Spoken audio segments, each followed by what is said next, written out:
So we talked the word CO2 tolerance, Doc. Do you want to just Yes. touch a little bit about how you incorporate CO2 tolerance testing in your practice and how that works with your patients? Yeah, and a lot of this reverts back to the episode we touched on last visit, to where you want to see, and a lot of this is checking the regulation of your nervous system, whether it's sympathetic, your fight or flight, versus your parasympathetic, the rest digest, but more or less how well you can regulate your nervous system to increase the power output. So let's say you worked out or you had a stressful situation for a few days straight, and you're trying to think, do I go into a stressful workout?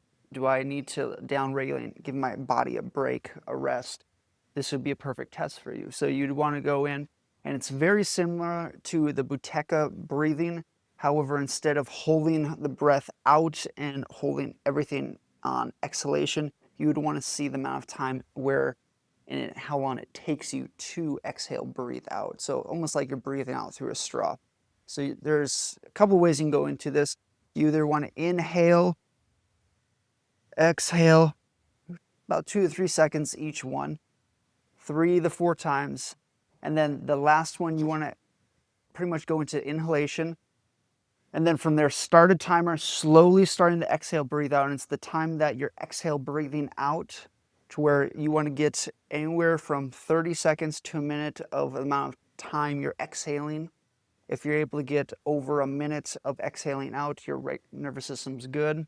Let's say if you want to do more work, if you're still feeling, if your nervous system is fatigued, anywhere from 30 seconds to a minute is okay.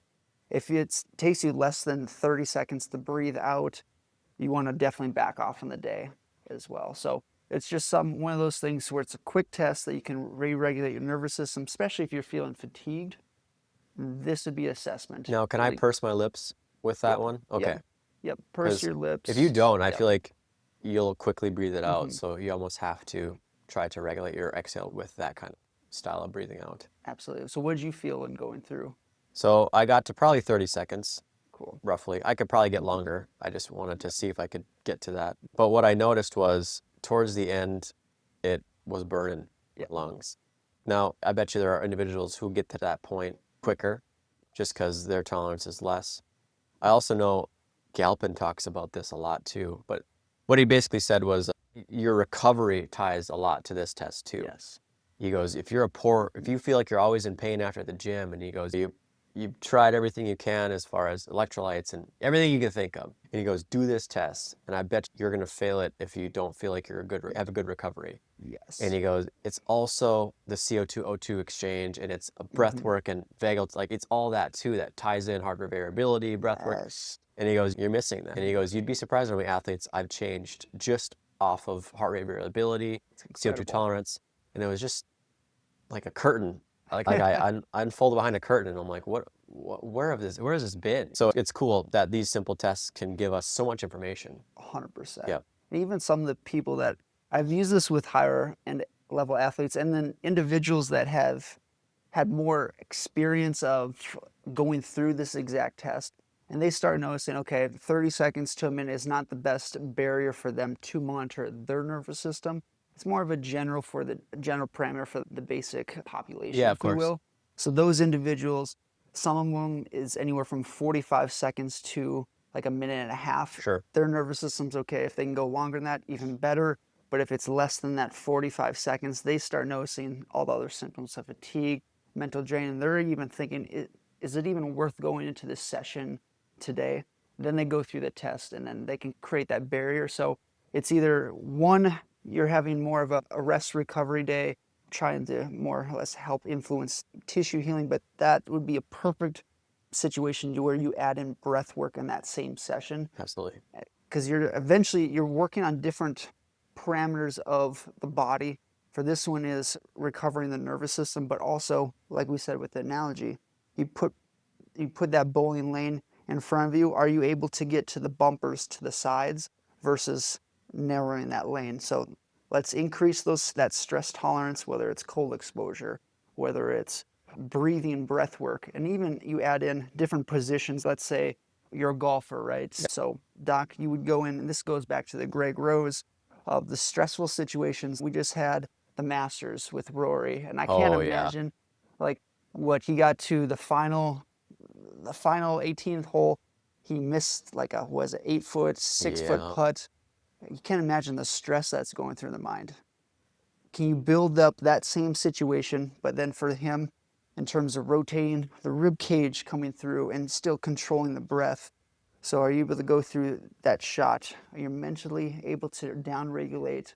And then from there, in a stressful situation when the whole world's looking at you, are you able to perform in this stressful state? And that's where some of these situations come into play. Golf, whether it's hockey, whether it's soccer, Yep. stressful situations, are you able to calm your system down? Because naturally, when you're able to calm down, you're able to cognitively think and send resources to the brain and not just your body that's holding on to them. What's cool is they've done a lot of golfers have come out. They love Whoop. So many golfers love Whoop. Yes. And Wyndham Clark was one of them. He had a lot of stressful times in his life. He lost his mom. He had to do like sports therapy. He had a sports therapist walk with him, talk about like more mental focused stuff. We touched on it a little bit on the podcast. Yes. But he tracked his heart rate during rounds too, and noticed it was a lot higher in certain stressful states, and he worked on getting that to be lower and track that number. And there are times you look at athletes, and I don't remember which one specifically, but some of those athletes are so just mentally sound that their heart rate doesn't elevate above 45, even in the most stressful of games. Wow. Because they have such good management of their, I can't remember who they measured. I think it was Kevin Garnett. Sure. They had put a tracker on him all game, and his pulse didn't go over like 45. That's incredible. And Wyndham was at like 180 at one point because it was gotten to that point. So tells you heart rate variability, pulse, making sure you're managing your breath work. I can only imagine what Rory's was. You know what I mean? Like it'd be fun to see that data. Was he? Because I know he wears Whoop, but I don't know if he was wearing it. I don't think he probably was. JT, Justin Thomas, I know he wears it. Those guys, but yeah, super fun. I love it. I think it's great.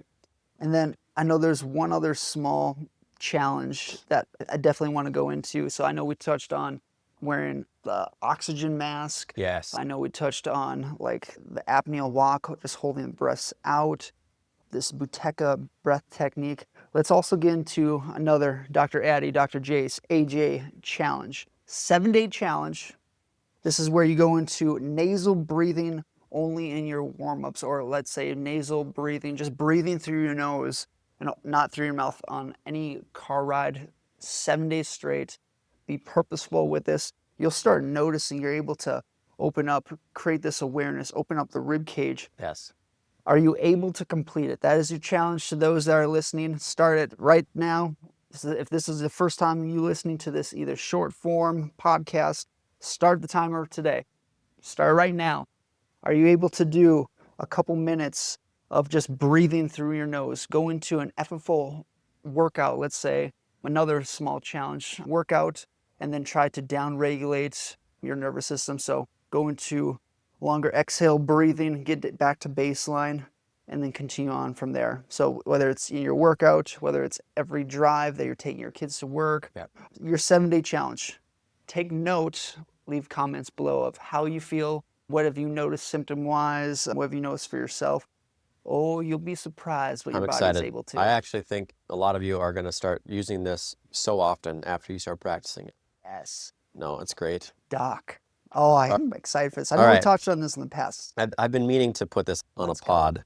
I'm glad it's this one because I think it'll tie really well into what we're talking about. We're going to talk about mouth tape and nasal strips. These are tools you can use for not only improving your breath, but improving your sleep and performance. Because when we are breathing better, sleeping better, our heart rate variability improves, our recovery improves, among so many other things when we're sleeping. If you want to know how good sleep is, go back to our sleep pod because that was such a wealth of knowledge into that podcast.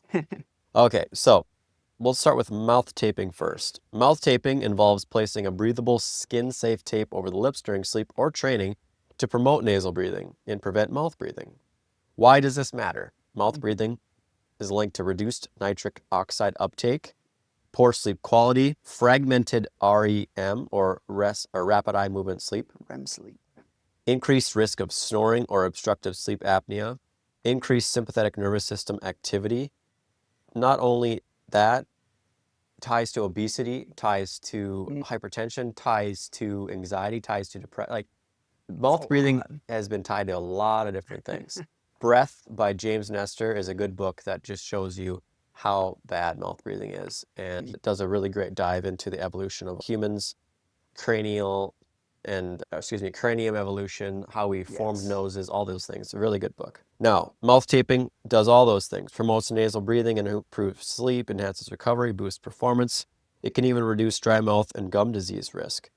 Cavity increase, mouth Wow. breathing. That was Which another thing makes he talked about in sense. the book, which was Mhm. crazy. So, some research regarding nasal breathing and mouth tape. I had 2 for nasal breathing. This was in 1980, actually. They were studying this in 1980. Wow. Demonstrated that nasal breathing enhances arterial oxygenation compared to mouth breathing during rest and light exercise. 1985 found nasal breathing improves diaphragmatic activation and oxygen exchange. Now, they didn't start mouth taping for the research until quite recently, Wow. actually. This was the only one I found in 2022 using what's called Somnifix, which is a mouth tape that showed significant reduction in snoring frequency and duration in mild to moderate snorers.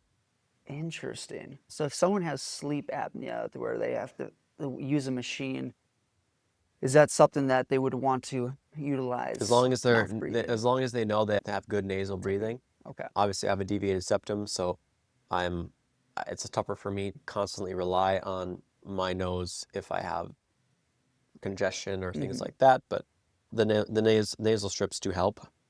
But I think using what they said was a breathable skin safe tape is more helpful too, because I think if you try to, you can still get some air through it. Again, I got to try it. That's what a lot of experts were saying, that the tape is very easy to move. It can Yep. go over beards, but it also has a little thin layer to where like oxygen can keep going in Yep. and out, So but it's it still holds safe. everything. Yes. Perfect. Yeah, I've heard a lot on that side. Have Doc, I you ever guess used mouth tape? I have never No. Okay. used any nasal strips, mouth Okay. tape, but I've purposely going into sleep tried to make sure my mouth was somewhat closed. Do you know that time to where you feel like your lips are sticky's not really maybe the right word, but they're able to hold together Sure. easier than other times. So that's where I try to focus that if I feel like allergy season or feel if it's hard for me to, if I'm mouth breathing, I purposely then go and try to make sure my mouth is closed. But I'm sure it's same mechanism Yeah. there.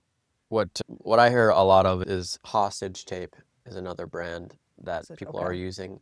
I'm trying to think of some other one. There might be one that says Gorilla. I don't know. Because you can just Amazon, YouTube these Yeah. and There's find so what many. works. Loves Yeah. hostage tape. Okay. That's his favorite. That's good to I think know. so does Andy Elliott. But yeah, I would look up. There's probably plenty of brands. Those are the ones that I've heard. You're really just going to apply the tape before sleep. Lips should be gently closed, but not forced shut. Ooh, love And then, that. of course, remove upon awakening so there's no adhesive, irritation. And then start with 30 to 60 minutes during the day while reading or walking to build comfort. Okay. Because a lot of people that start a new sleep routine don't necessarily get used to it right away. Like for me, when I had my splint in, my night guard, Yes. tougher for me to sleep right away because I wasn't quite used to it. So this is a great way to at least get you ready to sleep so it doesn't affect your sleep long Interesting. term. So I know I hear this a lot from patients. I brought this up to a couple in the last maybe year or so. A lot of times when you were working here, I just refer them to you. But how do you have that conversation? Because when you hear someone, I'm just thinking if I'm a general person, I haven't heard of any of this before, and doctors tell me or someone's telling me to put tape over my mouth when I'm sleeping. Initially, my mind would be like, are we trying to suffocate Oh, ourselves? Are for we sure. trying to die? Like, how would you have that, that 100%. conversation? 100%. I would make sure that the patient is ready to speak about that. I have their permission to talk about it. They've either brought up to me, Okay. or I've at least had permission to give them a recommendation. So there are Love times that. where I like to say, I hear you've been still struggling with this. One of my patients was an asthmatic. So it was more for nasal breathing or nasal strips than anything. Okay. And then cold plunge and other things. And I said, can I give you a recommendation on what I think might help that? And they usually will say yes. So I just want to make sure that I have the recommendation. Once I have their permission, I can tell them anything because then they at least requested it. But if I said, hey, Yeah. you should go tape your mouth, you're a terrible breather, we're like, what are you talking about? I don't, leave me alone. You just need permission. But I think too, there are plenty of places that this could apply to. And right away, mentioning it probably isn't the best. It's probably going to be something that I'll build in a little bit later on too. Once I've started treating them, they're improving, they're trust us. It's all about rapport too. But even with like friends and family, it's the same way. Unless they've given you permission to tell, given you advice, they probably won't take it. Makes sense. You just need to, figure out a way to get that permission, because then what you tell them more than likely will stick and they'll actually listen to you. So Just send them this episode, this podcast, and for sure. there you go. I'm telling you, I'm excited to see more information on sleep apnea, mouth breathing with mouth tape, nasal strips, and or Galpin's stuff with what he's doing. Super, super exciting. And I'm even thinking about putting a lot of this like into application of all the stuff that we touched on today. Let's say you're trying to train someone in their sport. Let's go to the top tier athletes, okay? Maybe let's utilize, if they haven't used this before, like you said, 30 to 60 minutes during the day to build that comfort level. Yep. Let's put the mouth strip over the mouth, or the nose strip over the nose, excuse me, the mouth tape, and then go through different breathing mechanics, go through certain repetitions of your sport or event, go through just easy movements, start noticing your diaphragm and have that tension in your awareness on different aspects of breathing. Are you able to get in these common movements of your sport, athletics? And if you're able to get in those areas, if you're breathing, if you feel like you're winded through your breath, through your like mental cognition, through your mindset, maybe you want to build up that tolerance, because when you're in a stressful situation, thus that type of movement, Yep. you're able to think more clearly. Let's say, okay, NHL, we're in the playoffs right now. We're coming and trying to, you're at the end of the game, you're pushing through, you're already fatigued the way it is. Let's say 3-on-3 power play, it doesn't matter too much on that side. You want to be able to think clearly in that stressful situation, even when you're gassed. Yes. So are you able to complete these type of moves, the sequence of movements, and actually think about different scenarios at the same time? So much the same with any other sport.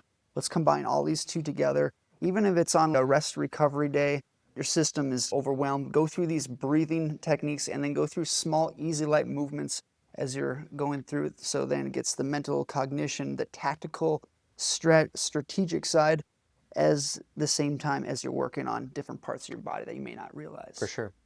And Interesting. I think there is still a lot that we can learn using this on performance athletes. Yes. I still think we're just learning a little bit more about it, and this is going to Early be on. a little bit newer. But from some of my best lifts came with me making sure I had my nasal strips on.